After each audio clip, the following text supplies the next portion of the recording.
Hello friends, welcome back to our YouTube channel Alpha Vidya Sankul. આગળના લેક્ચરમાં આપણું જે 6 નંબરનું ચેપ્ટર છે ભૌતિક અને રાસાયણિક ફેરફારો, એના વિશે વાત કરતા હતા. તો એમાં આપણે ભૌતિક ફેરફાર છે એ આપણે જોઈ લીધું હતું પહેલા લેક્ચરમાં. બીજા લેક્ચરમાં આપણે રાસાયણિક ફેરફાર છે એની ફેરફારો વિશેની આપણે વાત કરતા હતા. તો એ ફેરફારો પણ આપણે જોઈ લીધા.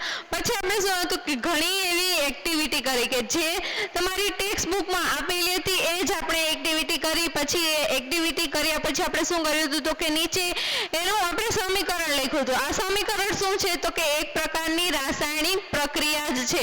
તો જેટલી બી આપણે એક્ટિવિટી કરી એ બધી એક્ટિવિટી કર્યા પછી આપણે શું કર્યું હતું તો કે બધી એક્ટિવિટી કર્યા પછી આપણે રાસાયણિક પ્રક્રિયા છે એ લખી હતી, જેને શું કહેવાય છે તો કે જેને રાસાયણિક ફેરફાર છે એવું જ આપણે કહેતા હતા. તો આ જે રાસાયણિક ફેરફાર હતી એમાં આપણે જે એક્ટિવિટી કરી લીધી. હવે જે આગળની બીજી છે એ આપણે કરવાની છે. તો એમાં આપણે પહેલા જોઈએ કે લોખંડનું કાટ લાગવું. આ જે ફેરફાર છે એ કેવો છે તો કે એ રાસાયણિક ફેરફાર જ છે. આપણે એના વિશે વાત પણ કરી લીધી આગળ, પણ આપણે શું કર્યું હતું તો કે આપણે આ એની પ્રક્રિયા નથી લખી હતી, રાસાયણિક પ્રક્રિયા. અને એ કાટ લાગે છે એ કેવી રીતે લાગે છે અને એ કાટ ન લાગે તો એના માટે શું કરવું જોઈએ એ વિશે આપણે વાત કરી નથી. ખાલી આપણે એટલું જ જોયા હતા કે લોખંડનું કાટ લાગવું એ શું છે તો કે એક પ્રકારનો રાસાયણિક ફેરફાર છે. એટલું જ આપણે ડિસ્કશન કર્યું હતું. પણ આજે આપણે કંઈક થોડુંક ડિટેલમાં ડિસ્કશન કરીએ. લોખંડનો કાટ લાગવું. હવે જોઈએ કે આમાં શું થાય છે તો કે કોઈ પણ વસ્તુઓ હોય છે, જેમ કે લોખંડની વસ્તુઓ આપણે લેવાની છે. જેમ કે કોઈ પણ આપણે જહાજો બનાવીએ તો એ શેના બનેલા હોય તો કે એ લોખંડના બનેલા હોય છે. કાર બનાવીએ, ટ્રકનું આપણે સ્ટ્રક્ચર બનાવીએ છીએ. અને બીજી કોઈ પણ વસ્તુઓ હોય છે, પાઇપલાઇન હોય છે, તો એ કેની હોય છે તો કે એ લોખંડની હોય છે. હવે આ લોખંડની વસ્તુઓ હોય છે જ્યારે એના સંપર્કમાં ઓક્સિજન અને પ્લસ પાણી છે એ ક્યાંથી આવતું હોય સંપર્કમાં તો કે ભેજ રહેલો હોય છે જે હવામાં, એ ભેજમાં શું હોય છે તો કે પાણી રહેલું હોય છે. તો આ બે વસ્તુ જ્યારે લોખંડની સપાટીના સંપર્કમાં આવશે ને ત્યારે એની વચ્ચે રાસાયણિક પ્રક્રિયા થશે અને એક નવો પદાર્થ બની જશે. એટલે કે એ પદાર્થની સપાટી ઉપર એક નવું લેયર બની જશે, જે કેવા રંગનું હશે તો કે એ કથ્થાઈ રંગનું હશે. તો એને શું કહેવાય છે તો કે એને કાટ કહેવાય છે. તો આ પ્રક્રિયા થતી હોય છે જે લોખંડનું કાટ લાગવું હોય છે એમાં. તો આપણે એનું રાસાયણિક સમીકરણ લખીએ કે એમાં શું થાય છે. લોખંડ એટલે એને શું કહેવાશે તો કે ફેરસ કહેવાશે. આ ફેરસ થયું. પ્લસ શેની હાજરીમાં આ પ્રક્રિયા થાય છે તો કે ઓક્સિજનની હાજરીમાં અને પ્લસ પાણીની હાજરીમાં. અહીંયા આપણે શું લખવાનું, નીચે એનું નામ પણ લખવાનું, આયન. આ શું છે તો કે આ છે એ ઓક્સિજન છે અને આ શું છે તો કે આ છે એ પાણી રહેલું હોય છે. હવે આની વચ્ચે પ્રક્રિયા થશે એટલે આપણને જે પદાર્થ મળે છે એ પદાર્થનું નામ કંઈક આવું છે.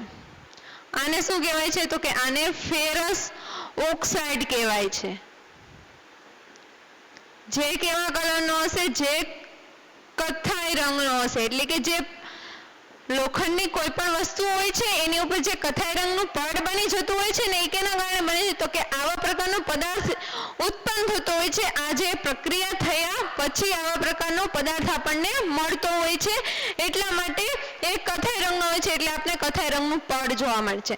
તો જ્યારે પણ કોઈ પણ વસ્તુ રાસાયણિક જે લોખંડની બનેલી હશે એમાં આ પ્રક્રિયા થતી હશે. જ્યારે કાટ લાગી જશે ત્યારે એમાં આ પ્રકારની પ્રક્રિયા થતી હોય છે. તો આને શું કહેવાય છે તો કે આને રાસાયણિક ફેરફાર કહેવાય છે. કેમ કે આ જે નવો પદાર્થ બન્યો, હવે આને ફરીથી આપણે ઉલટાવી હશે આ પ્રક્રિયાને તો આપણે ઉલટાવી શકીશું તો કે નહીં, આપણે એને નહીં ઉલટાવી શકીએ. એટલા માટે આને કેવો ફેરફાર કહેવાય છે તો કે એને રાસાયણિક ફેરફાર છે એવું કહેવામાં આવે છે. હવે તમને ખબર હોય તો આ જે લોખંડનું કાટ લાગવું, હવે કાટ છે એ ન લાગે એના માટે આપણે શું કરીશું તો કે એના માટે આપણે એક ઉપાય તો કે જે લોખંડની વસ્તુઓ હોય છે એના ઉપર આપણે શું કરવાનું તો કે એના ઉપર આપણે કલર કરી દેવાનું, અથવા તો એના ઉપર બીજું પડ ચડાવી દેવાનું. એટલે શું થઈ જશે તો કે એટલે જે લોખંડની વસ્તુની જે સપાટી હશે ને એના સંપર્કમાં ન તો ઓક્સિજન આવશે કે ન તો પાણી આવશે. પાણી સંપર્કમાં આવશે પણ કંઈ થશે નહીં, કેમ કે આ જે લોખંડની વસ્તુ હતી એની સપાટી પર આપણે કંઈક બીજું પડ લગાવી દીધું, એટલે કે કલર લગાવી દીધો, એટલા માટે હવે એની જે લોખંડની વસ્તુ છે એમાં આપણને કાટ લાગશે નહીં. પરંતુ જો આ કલર ત્યાંથી જતો રહેશે તો તરત કાટ લાગી જશે. એટલે શું થાય કે આપણે કલર લગાવ્યો હશે તો ત્યાંથી એ ઉખડી જશે તો ફરીથી કલર લગાવવો જશે, ફરીથી ઉખડી જશે તો ફરીથી લગાવવો જશે. જો આપણે એ વસ્તુ ઉપર કાટ ન લાગવા દેવી હોય તો આપણે આ જે પ્રયોગ છે, આ જે ઉપાય છે એ કરતો રહેવાનો છે. આ તો પહેલો ઉપાય થયો. હવે બીજો ઉપાય શું કરીશું તો કે જે લોખંડની વસ્તુઓ હશે ને એના ઉપર ક્રોમિયમ અથવા તો ઝીંકનું પડ ચડાવવામાં આવે છે. આ ઝીંક છે એને જસત પણ કહેવાય. એને શું કહેવાય? આ એનું બીજું નામ છે, ઝીંકનું જસત કહેવાય છે. તો એના ઉપર ક્રોમિયમ અથવા તો જસતનું ઝીંકનું પડ છે એ ચડાવી દેવામાં આવે છે. તો આ જે ઝીંકનું પડ ચડાવવામાં આવે છે એને શું કહેવાય છે તો કે એને ગેલ્વેનાઇઝેશન પ્રક્રિયા કહેવામાં આવે છે. એને શું કહેવાશે?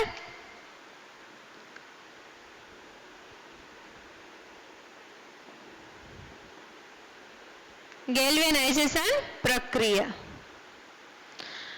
કોઈ તમને પૂછે અથવા તો એક્ઝામમાં પૂછાય કે ગેલ્વેનાઇઝેશન પ્રક્રિયા કોને કહેવાય છે, તો એમાં શું કહેવાનું કે જે કોઈ પણ લોખંડની વસ્તુઓ હોય છે એના ઉપર જ્યારે ઝીંકનું અથવા તો જસતનું પડ ચડાવવા માટેની જે ક્રિયા થાય છે તેને શું કહેવાય છે તો કે તેને ગેલ્વેનાઇઝેશનની પ્રક્રિયા કહેવામાં આવે છે. એક માર્કમાં ડેફિનેશન આવી શકે તો આપણે આ રીતે લખવાની કે કોઈ પણ લોખંડની વસ્તુઓ છે એના ઉપર જો ઝીંકનું પડ ચડાવી દેવામાંની જે આપણે ક્રિયા કરીએ છીએ એને શું કહેવાય છે તો કે એને ગેલ્વેનાઇઝેશનની પ્રક્રિયા એવું કહેવામાં આવે છે. તો આ લોખંડ વિશેની વાત થઈ. હવે તમે ક્યારેક જોયું હશે કે જે જહાજો હોય છે તો એ શેના બનેલા હોય છે તો કે એ લોખંડના જ બનેલા હોય છે. હવે આ જહાજો હોય છે એ તો શું હોય તો કે એ તો સતત પાણીના સંપર્કમાં હોય છે ને, તો એ શું કરવામાં આવે તો કે એના ઉપર એક આવું પડ ચડાવી દેવામાં આવે છે અથવા તો એના ઉપર કલર કરી દેવામાં આવે છે, જેના કારણે શું થાય, જેના કારણે એ જહાજ છે એ કટાઈ ન જાય. અથવા તો વર્ષમાં 2 થી 3 વખત જે પાણીના સંપર્કમાં જે ભાગ રહેતો હોય ને જહાજનો એને સતત બદલવો પડે છે. જો આવું ન કરીએ તો એમાં કાટ લાગ્યા લાગે, જેના કારણે ઘણી બધી નુકસાની થતી હોય છે. એટલા માટે જે જહાજો હોય છે ને મોટા મોટા કે જે જહાજનો પાર્ટ સતત પાણીના સંપર્કમાં રહેતો હોય ને એમાં એ ભાગને એ વર્ષમાં 2 થી 3 વખત બદલવામાં આવે છે. એના ઉપર કલર તો કરેલો હોય જ છે અથવા તો એના ઉપર પડ ચડાવેલો હોય જ છે, છતાં પણ ક્યારેક એવું થતું હોય કે કાટ લાગી જતો હોય. એટલા માટે શું કરીએ છીએ આપણે તો કે એટલા માટે વર્ષમાં એ જે ભાગ છે એને આપણે બદલી નાખીએ છીએ, બીજું લોખંડ ત્યાં ચડાવી દઈએ છીએ. હવે એક સૌથી સરળ ઉપાય છે કે લોખંડમાં કાટ ન લાગે તો શું કરવામાં આવે તો કે એ જે લોખંડ છે એમાં કાર્બન નાખી દેવાનો, પ્લસ એમાં બીજું શું નાખવાનું તો કે એમાં નિકલ પ્લસ મેંગેનીઝ.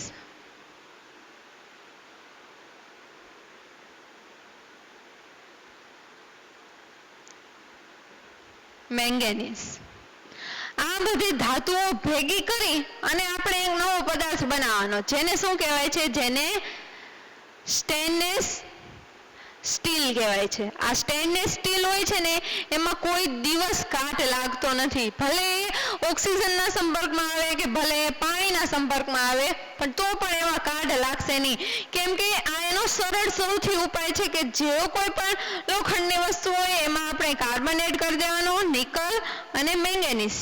આ ધાતુ છે એમાં આ બધી શું છે તો આ બધી ધાતુઓ છે. આ લોખંડ છે એ પણ એક ધાતુ જ છે. તો આ ધાતુ છે એને આપણે ભેગી કરી દેવાનું અને એક નવો પદાર્થ બનશે જે સ્ટેનલેસ સ્ટીલ છે, જેમાં ક્યારે પણ કાટ લાગતો નથી. હા, એક આ કાર્બન છે એ ધાતુ નથી પણ એ શું છે તો કે એ અધાતુ છે. આ બધું મિશ્રણ બની અને જે આપણને મિશ્રણ મળે છે, પદાર્થ મળે છે, એમાં ક્યારેય કોઈ દિવસ કાટ લાગતો નથી. તો આ છે એ રાસાયણિક ફેરફાર થયો. હવે લાસ્ટ છે એ છે સ્ફટિકીકરણ છે. સ્ફટિકીકરણ છે એના પહેલા હજી એક ફેરફાર જોઈએ, રાસાયણિક ફેરફાર કે તમે ક્યારેય જોયું હશે એ સફરજન છે અથવા તો જે શાકભાજી રીંગણું છે એને તમે સુધારી લો ને એટલે થોડી વાર થઈ જશે ને એટલે એની સપાટી કેવી થઈ જશે, તો કે એની સપાટી રીંગણું છે તો એની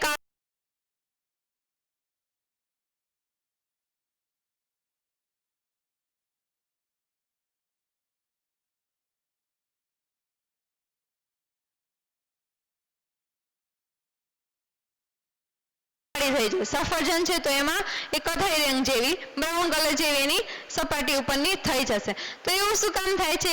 એવું એટલા માટે થાય છે કે સફરજનની અંદર કંઈક એવા પદાર્થો રહેલા છે કે જે જ્યારે હવામાં આવશે એટલે કે ઓક્સિજનના સંપર્કમાં આવશે એટલે કંઈક પ્રક્રિયા થશે અને એ પ્રક્રિયા થઈ અને આ નવો પદાર્થ બન્યો હોય છે, જે કેવા કલરનો હશે? જે કથાઈ રંગનો હશે. એટલા માટે આપણને એ જે સપાટી છે એ કથાઈ રંગની જોવા મળે છે. તો ક્યારેક આવું થાય તો એ એના કારણે થતું હોય કે રાસાયણિક ફેરફાર એની અંદર થતો હોય છે, એટલા માટે આવું થતું હોય છે. તો આ પણ એક કેવું કહેવાય, તો કે આ પણ એક રાસાયણિક ફેરફારનું જ ઉદાહરણ છે. હવે રાસાયણિક ફેરફાર અને ભૌતિક ફેરફાર એના વિશે આપણે વાત કરી લીધી, બરોબર? જોઈ લીધો બંને ફેરફાર કે આમાં આવું થાય છે.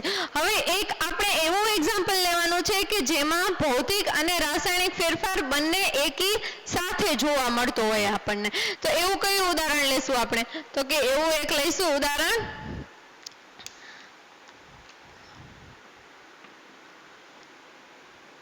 મીણબત્તી. મીણબત્તીનું ઉદાહરણ લઈએ તો આમાં શું થશે?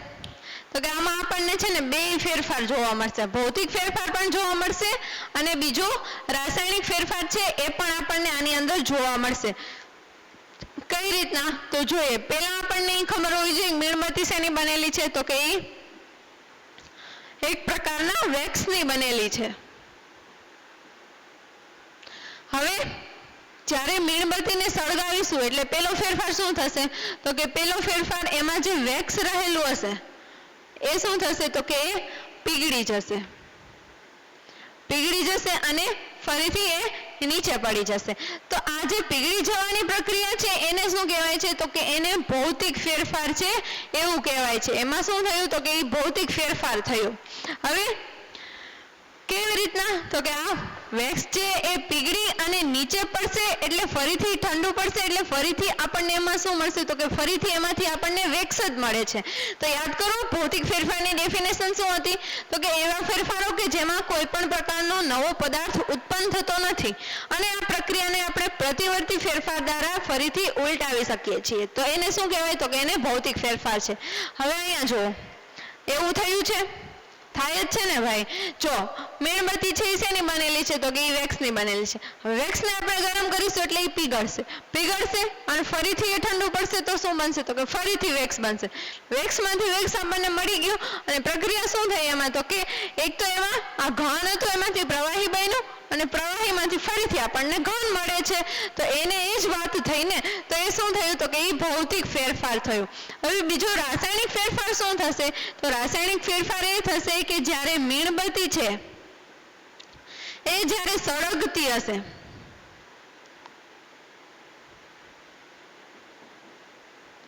ત્યારે શું થશે? તો કે ત્યારે એમાંથી આપણને અમુક પ્રકારના વાયુઓ છે એ જોવા મળશે. અમુક પ્રકારના વાયુ એમાંથી છૂટા પડશે. પ્લસ બીજું શું હશે? બીજું એમાં કાર્બન ઓક્સાઇડ પણ હશે, કાર્બન ડાયોક્સાઇડ પણ જોવા જ મળશે આપણને. તો આ શું થયું? તો કે આ એ રાસાયણિક ફેરફાર થયો. એવું એટલા માટે કે જ્યારે મીણબત્તીને આપણે સળગાવીશું ત્યારે એમાંથી અમુક પ્રકારના વાયુઓ છે એ છૂટા પડતા હોય છે અને પ્લસ એમાંથી આપણને કાર્બન ડાયોક્સાઇડ છે એ પણ મળતો હોય છે એટલા માટે. હવે આ ફેરફારને આપણે ઉલટાવવો હોય છે તો આપણે ઉલટાવી શકીશું? તો કે નહીં ઉલટાવી શકીશું. એટલા માટે આને રાસાયણિક ફેરફાર થયો. એટલે કે આમાં ભૌતિક ફેરફાર પણ જોવા મળશે આપણને અને બીજું આમાં રાસાયણિક ફેરફાર પણ જોવા મળશે. તો આ એક જ એવો એક્ઝામ્પલ છે કે જેમાં બંને પ્રકારના ફેરફારો આપણને જોઈ શકીએ છીએ. તો આ ભૌતિક ફેરફાર અને રાસાયણિક ફેરફાર છે એના વિશેની વાત થઈ. હવે આપણે એ બેનો ડેફિનેશન આપણે એ બેની તફાવત લખીએ. કોઈક દિવસ એક્ઝામમાં પૂછાઈ જાય કે રાસાયણિક અને ભૌતિક ફેરફારનો તફાવત લખો તો આપણને ખબર હોવી જોઈએ કે તફાવત કેવી રીતના લખી શકીએ. તો આ બાજુ આપણે શું લખીશું? આ બાજુ લખીશું ભૌતિક ફેરફાર અને અહીંયા શું લખીશું? તો કે અહીંયા રાસાયણિક ફેરફાર.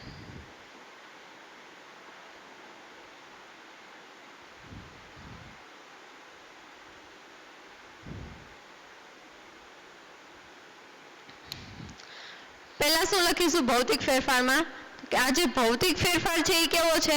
તો કે એ ફેરફાર છે એ ક્યારેક ક્યારેક થતો ફેરફાર છે.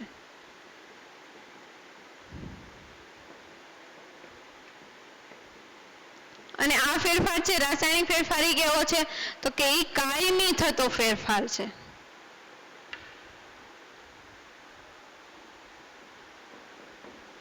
એટલે કે આ પરમેનન્ટ હોય છે અને આ કેવો હોય છે ભૌતિક ફેરફાર? તો કે એ ટેમ્પરરી હોય છે. કેમ કે આ અવસ્થામાંથી એક અવસ્થામાંથી આપણને બીજી અવસ્થા મળી છે, બીજી અવસ્થામાંથી ફરીથી આપણને મૂળ અવસ્થા જ મળી જાય છે. એટલે એ ફેરફાર કેવો થયો? તો કે એ ટેમ્પરરી ફેરફાર થયો. અને આ રાસાયણિક ફેરફાર છે એ કેવો છે? તો કે એ પરમેનન્ટ ફેરફાર છે. એક ફેરફાર એક અવસ્થામાંથી બીજી અવસ્થા મળી ગઈ આપણને તો એને એ જ રહેશે, ફરીથી આપણને બીજી અવસ્થામાંથી પહેલી અવસ્થા નહીં જોવા મળે. એટલે એ કેવો ફેરફાર કહેવાશે? તો કે એ પરમેનન્ટ ફેરફાર છે એવું કહેવાશે. ભૌતિક ફેરફારમાં શું થતું હતું એની ડેફિનેશન યાદ કરો. ડેફિનેશન છે એ જ આપણે ફેરફારમાં લખવાનું છે. તો કે આમાં છે એ નવા પદાર્થનું નિર્માણ થતું નથી. હવે એ તો આપણને ખબર જ છે. તો રાસાયણિક ફેરફારમાં શું થાય છે? તો કે એમાં નવા પદાર્થનું નિર્માણ થાય છે. બીજું આપણે ડેફિનેશન લખી હતી એમાં બીજો શબ્દ કયો આવ્યો હતો? તો કે એમાં આવ્યો હતો કે આ ફેરફારને પ્રતિવર્તી ક્રિયા દ્વારા ઉલટાવી શકાય છે. જ્યારે આ ફેરફાર છે એને શું થતું હતું? તો કે આ ફેરફારને આપણે ઉલટાવી શકતા નહોતા. એટલે કે અહીંયા શું લખીશું? તો કે પ્રતિવર્તી ફેરફાર દ્વારા ઉલટાવી શકાતો નથી આ ફેરફારને. હવે ચોથું અહીંયા આનું એક્ઝામ્પલ લખી દેવાનું કોઈ પણ. જેમ કે અહીંયા શું લખીશું? તો કે અહીંયા દાખલા તરીકે લખવાનું. દાખલા તરીકે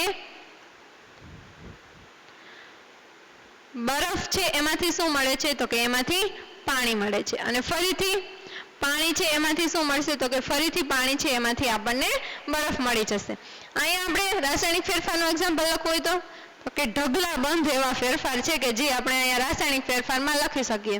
ફોર એક્ઝામ્પલ આપણે અહીંયા શોર્ટમાં લખી નાખશું કે જે પ્રકાશ સંશ્લેષણની ક્રિયા થાય છે એ શું છે? તો કે એ એક પ્રકારની રાસાયણિક પ્રક્રિયા જ છે, પ્રકાશ સંશ્લેષણની પ્રક્રિયા. અને નીચે તમારે સમીકરણ લખવું હોય તો લખવાનું. તો આ થયા એ બે વચ્ચેના ફેરફારો. 2 માર્કમાં તમને પૂછાય તો 4 તમારે એના ફેરફારો લખી નાખવાના. શું લખવાનું? તો કે આ ભૌતિક ફેરફાર છે એ ક્યારેક ક્યારેક જોવા મળતો હોય છે, રાસાયણિક ફેરફાર છે એ કાયમી થતો ફેરફાર છે. આમાં નવા પદાર્થનું નિર્માણ થતું નથી, આમાં નવા પદાર્થનું નિર્માણ થાય છે. આ ફેરફારને પ્રતિવર્તી ફેરફાર દ્વારા ઉલટાવી શકાય છે, જ્યારે આ ફેરફારને પ્રતિવર્તી ફેરફાર દ્વારા ઉલટાવી શકાતો નથી. અને નીચે એનો એક્ઝામ્પલ આપી દેવાનું, કોઈ પણ એક રાસાયણિક ફેરફારનું અને કોઈ પણ એક ભૌતિક ફેરફારનું. તો આ એના વિશેની વાત થાય. હવે આપણે જો લાસ્ટ ટોપિક છે સ્ફટિકીકરણ, એના વિશે વાત કરીએ. તો સ્ફટિકીકરણ છે એમાં શું થતું એકચ્યુઅલમાં? તો એમાં કોઈ પણ પદાર્થ છે એના આપણને સ્ફટિકો જોવા મળતા હોય છે. સ્ફટિકીકરણને ઇંગ્લિશમાં ક્રિસ્ટલાઇઝેશન પણ કહેવાય છે. એટલે કે કોઈ પણ જે સબસ્ટન્સ હોય છે એનો આપણે ક્રિસ્ટલ કેવી રીતે જોવા મળે છે એના વિશેની એક પ્રવૃત્તિ કરવાની છે, એક એક્ટિવિટી કરવાની છે. આ એક્ટિવિટી એકચ્યુઅલમાં આપણે જો લેબમાં કરી હોય ને તો તમને આમ વ્યવસ્થિત સમજાઈ જાય કે આ સ્ફટિકો હોય છે એકચ્યુઅલમાં શું હોય છે. પણ અત્યારે તો આપણે સ્કૂલ ખુલી નથી એટલે એ આપણે પ્રયોગ છે એ આપણે લેબોરેટરીમાં ન કરી શકીએ. પણ જો સ્કૂલ ખુલી હોત તો શાયદ તમને બતાવત કે આ કેવી રીતના થાય છે, તો તમને સમજાત. બાકી હું અહીંયા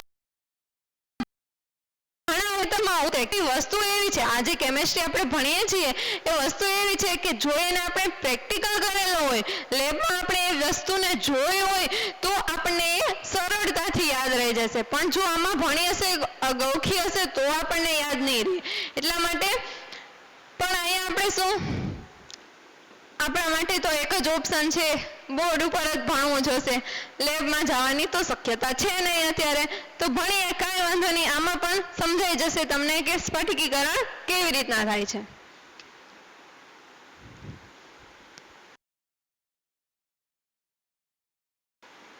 સ્ફટિકીકરણ જેને ઇંગ્લિશમાં શું કહેવાય છે? જેને ઇંગ્લિશમાં ક્રિસ્ટલાઇઝેશન કહેવાય છે.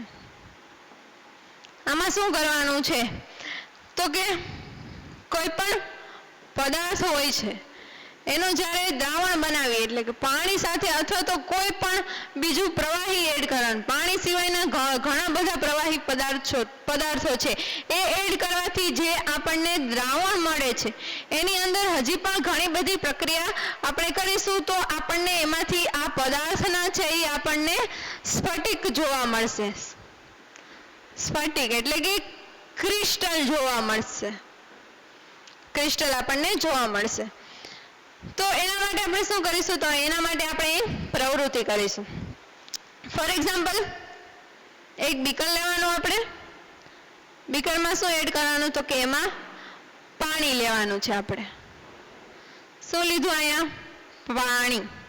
પ્લસ આમાં આપણે શું નાખવાનું છે? તો કે આમાં આપણે મંદ સલ્ફ્યુરિક એસિડ નાખવાનું છે. સલ્ફ્યુરિક એસિડનું અણુસૂત્ર શું થશે? મંદ H2SO4 સલ્ફ્યુરિક એસિડ કહેવાશે આને.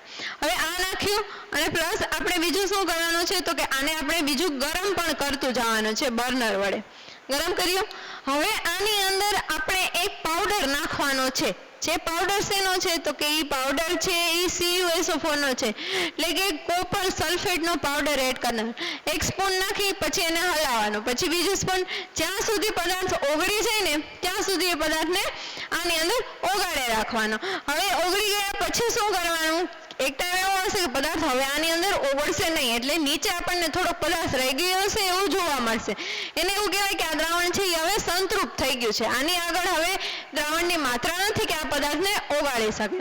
તો હવે આ બર્નર લઈ લેવાનું અને આ બીકરને છે એ ગાળી લેવાનું, એટલે કે જે ઓગળેલો આ પદાર્થ ઓગળ્યો નહીં હોય એ એની ઉપર રહી જશે અને બાકી એની નીચે દ્રાવણ આવી જશે. હવે આ દ્રાવણ, આ બીકરને આપણે ગાળી લીધા પછી આની અંદર શું રહેલું હશે? તો કે આની અંદર પાણી હશે, મંદ સલ્ફ્યુરિક એસિડ હશે અને બીજું શું હશે? તો કે બીજું કોપર સલ્ફેટ પણ આની અંદર હશે. હવે આને હલાવવાનું નહીં, ઠંડુ થવા એકદમ રાખી દેવાનું. પછી થોડી વાર પછી તમારે ઓબ્ઝર્વેશન કરવાનું. શું જોવા મળશે? તો કે આની અંદર છે એ આપણને આવા ક્રિસ્ટલ જોવા મળશે, યાની કે સ્ફટિક જોવા મળશે. જે શેના હશે? તો કે ઈ છે ઈ આ જે આપણે CuSO4 નાખ્યું છે એના હશે, એટલે કે CuSO4 ના ક્રિસ્ટલ જોવા મળશે. તો આવી રીતના કોઈ પણ પદાર્થ છે એના આપણે ક્રિસ્ટલ જોઈ શકીએ છીએ. જે પદાર્થ છે એનું પહેલા આપણે દ્રાવણ બનાવી લેવાનું અને પછી એને ગરમ કર્યા પછી ઠંડુ પાડવાનું. ઠંડુ પાડ્યા પછી એ દ્રાવણમાં જોવાનું, ઓબ્ઝર્વેશન કરવાનું. આપણને શું જોવા મળશે? તો કે આપણને છે એ ક્રિસ્ટલ જે CuSO4 છે એના ક્રિસ્ટલ જોવા મળશે. તો આ સ્ફટિકીકરણ છે એના વિશેની વાત થઈ, જેને શું કહેવાય છે? ક્રિસ્ટલાઇઝેશન પણ એવું કહેવામાં આવે છે. હવે આપણે જે છેલ્લો ટોપિક છે એ છે જે રાસાયણિક પ્રક્રિયા થતી હોય છે એના ઘણા બધા પ્રકાર હોય છે. એમાં 4 પ્રકાર છે, એના વિશેની વાત કરવાની છે આપણે.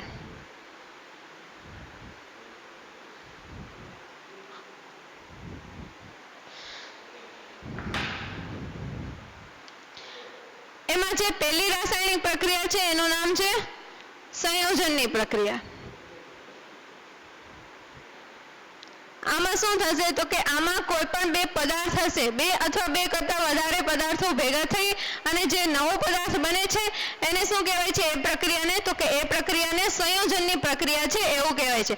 ફોર એક્ઝામ્પલ, આપણે જે મેગ્નેશિયમની એક્ટિવિટી કરી હતી, મેગ્નેશિયમની પટ્ટી લઈ અને જે સળગાવી હતી એમાંથી આપણને શું મળતું હતું? તો કે મેગ્નેશિયમ ઓક્સાઇડ મળતો હતો. તો એ શું થયું? તો કે એક પ્રકારની સંયોજનની પ્રક્રિયા છે, એટલે કે બે પદાર્થો ભેગા થયા, મેગ્નેશિયમ પ્લસ ઓક્સિજન, એમાંથી આપણને શું મળ્યું? તો કે એમાંથી આપણને મેગ્નેશિયમ ઓક્સાઇડ મળ્યો. આ શું થયું? તો કે આ બે પદાર્થો ભેગા થઈ અને આપણને એક નવો પદાર્થ મળે છે.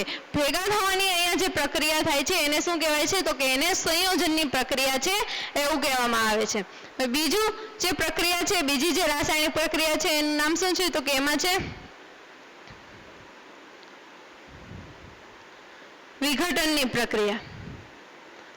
આ બધી પ્રક્રિયા છે એ રાસાયણિક પ્રક્રિયા છે, ભૌતિક પ્રક્રિયા નથી.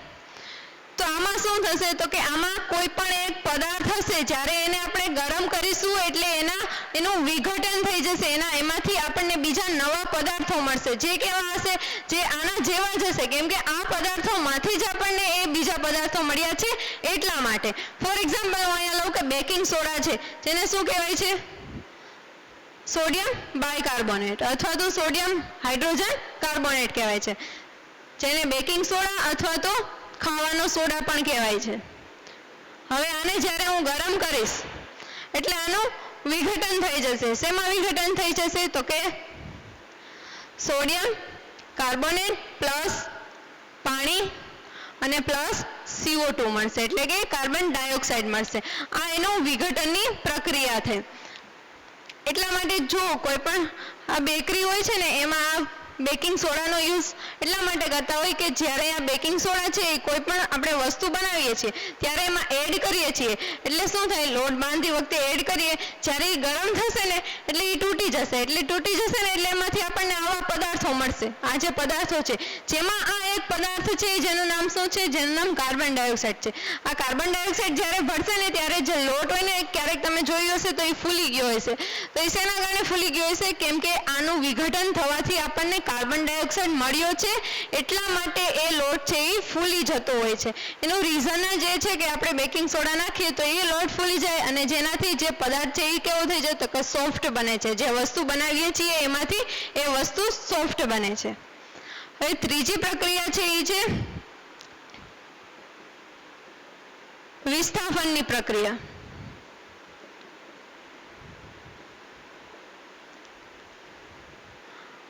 આમાં શું થશે? તો કે આ પ્રક્રિયામાં છે એ ફોર એક્ઝામ્પલ, અહીંયા એક્ઝામ્પલ દ્વારા સમજીએ. જે એક્ઝામ્પલ આપણે રાસાયણિક ફેરફારમાં લીધું હતું એ જ એક્ઝામ્પલ હું અહીંયા લઉં છું. જેમ કે આપણે CuSO4 લીધું હતું અને પ્લસ એમાં એડ કર્યું હતું આપણે, તો કે એ મંદ સલ્ફ્યુરિક એસિડ એમાં નાખ્યું હતું, જેના કારણે શું થઈ ગયું હતું? તો કે જેના કારણે છે એ કલર ચેન્જ થઈ ગયો હતો આપણને. તો એ કલર ચેન્જ શેના કારણે થઈ ગયો હતો? તો કે એમાં એક નવો પદાર્થ બન્યો હતો, જેનું નામ શું હતું? જેનું નામ ફેરસ સલ્ફેટ હતું. તો આ શું થયું? તો કે આ છે એ પ્લસ અહીંયા આયન એડ કર્યો હતો આપણે, મંદ સલ્ફ્યુરિક એસિડ તો નાખ્યો હતો, પ્લસ આપણે શું નાખ્યું હતું? તો કે આયન નાખ્યો હતો. તો આમાં શું થયું? તો કે અહીંયા છે કોપરની જગ્યાએ આયન આવી જશે અને આ જે આયન છે ત્યાં શું થયું? તો કે આયર્નની ઉપર, એટલે કે જે લોખંડની ખીલી આપણે એડ કરી હતી એના ઉપર કોપર છે એનું સ્તર લાગી જશે, પ્લસ આપણે અહીંયા Cu મળશે. તો આ શું થયું? તો કે આ વિસ્થાપનની પ્રક્રિયા છે, એટલે કે એક પદાર્થની જગ્યાએ બીજો પદાર્થ છે એ એની જગ્યા લઈ લે છે અને બીજો પદાર્થ પેલા પદાર્થની જગ્યા લે છે, જેને શું કહેવાય છે? તો કે જેને વિસ્થાપનની પ્રક્રિયા છે એવું કહેવામાં આવે છે. હવે ચોથી પ્રક્રિયા છે એ છે તટસ્થીકરણની પ્રક્રિયા છે. તો આ તો આપણે ભણી જ ગયા છીએ. પાંચમું ચેપ્ટર જે આપણે ભણ્યું હતું એસિડ, બેઝ અને ક્ષાર, એમાં આપણે ભણી ગયા છે. તટસ્થીકરણની પ્રક્રિયામાં શું થાય છે? તો કે એસિડ અને બેઝ વચ્ચે પ્રક્રિયા થઈ અને આપણને એક નવો પદાર્થ મળે છે, જેને શું કહેવાય છે? જેને ક્ષાર કહેવામાં આવે છે. સાથે સાથે આપણને બીજું શું મળે છે? તો કે એમાં સાથે આપણને પાણી પણ મળતું હોઈએ છીએ. તો અહીંયા શું લખીશું આપણે? એસિડ પ્લસ બેઝ, આ બે વચ્ચે રાસાયણિક પ્રક્રિયા થઈ આપણને ક્ષાર મળે છે અને પ્લસ પાણી મળે છે. તો આ 4 પ્રકારની છે એ રાસાયણિક પ્રક્રિયા થતી હોય છે. તો આપણો છેલ્લો ટોપિક હતો રાસાયણિક ફેરફારોની અંદર જે રાસાયણિક પ્રક્રિયા થતી હોય છે એ આવા 4 પ્રકારની હોય છે. તો અહીંયા જે તમારું ચેપ્ટર છે એ પૂરું થઈ જાય છે. આગળના લેક્ચરમાં આપણે નવું લેસન ચાલુ કરીશું. Thank you.